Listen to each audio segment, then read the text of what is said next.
Yeah. Ay, mo to vai. So what's up? Kamusta? Ayos ba tayo dyan? So nandito nga ulit tayo sa may Makina Moto Expo 2026. At ngayon nga, dito sa harap nyo, makikita nyo ang pinak super duper duper limited edition na super bike talaga.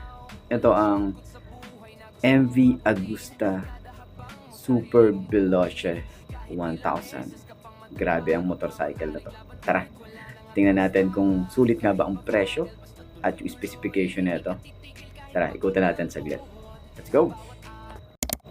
At so, ayun ang kwento ko lang din yung nakita ko tong motorcycle na to. Sobrang grabe sa personal.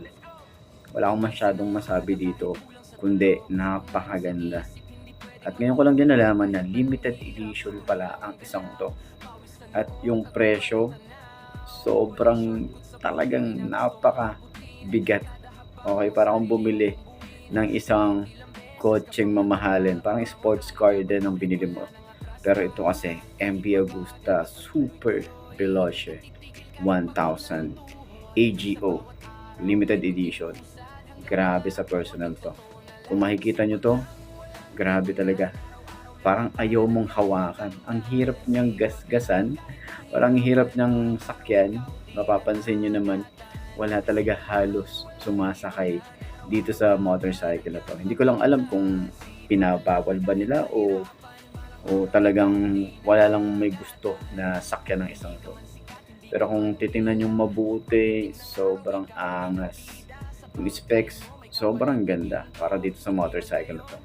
At tingin ko naman, yung presyo nito ay pasok naman doon sa kung anong mga parts yung nilagay nila rito.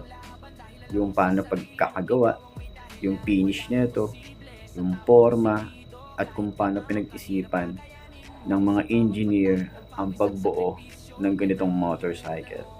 So medyo pasensya na kayo dahil nga para tayong commentator dito na hangang-hanga dito sa may motorcycle na to. Kasi nga, ngayon ko lang din nakita sa personal talaga yung mga ganitong MV Agusta na mga motorcycle. So bibihira to sa channel natin. At alam nyo naman na medyo pang masa yung ating mga motorcycle na pinablog. Pero yun na nga. At dun sa mga gustong kumuha ng mga ganitong motorcycle, pwede nyo rin naman akong kontakin at i-assist ko kayo pagdating sa mga application nyo online, okay? Pero balik tayo dito sa motorcycle. Kung papansin nyo, sobrang brusco, sobrang ganda ng specs, ang ganda ng kanyang upuan. Yung side view, ang ganda ng kanyang swing arm. Sobrang ganda talaga nito. Mukha tayong, alam niyo yung sasakyan ni Batman na ginawa lang kulay pula. Ganon yung itsura eh. Ganon na ganon talaga. Tingnan nyo naman yung tambucho. Sobrang angas. Parang ang hirap umangkas dito. Parang wala yatang angkasan. Oo nga.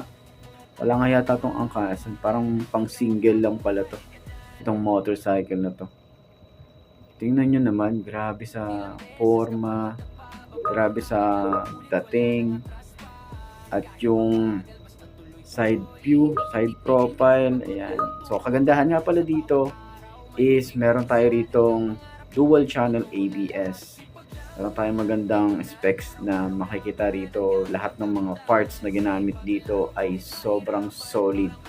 Talagang pangmalakasan.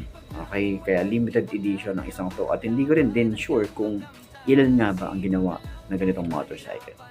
So ayun, hanggang dito na lang muna para sa MV Agusta Super Veloce 1000. So sana nakatulong tong video na to. I'm Mark Lee. Ciao.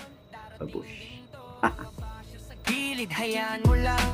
Focus ka sa goal mo, sipag ang puhunan. Hindi ka matitinag sa kahit anong laban. Dahil alam mo sa sarili mo, ikaw ang may dahilan. Walang imposible sa taong porsigido. Kahit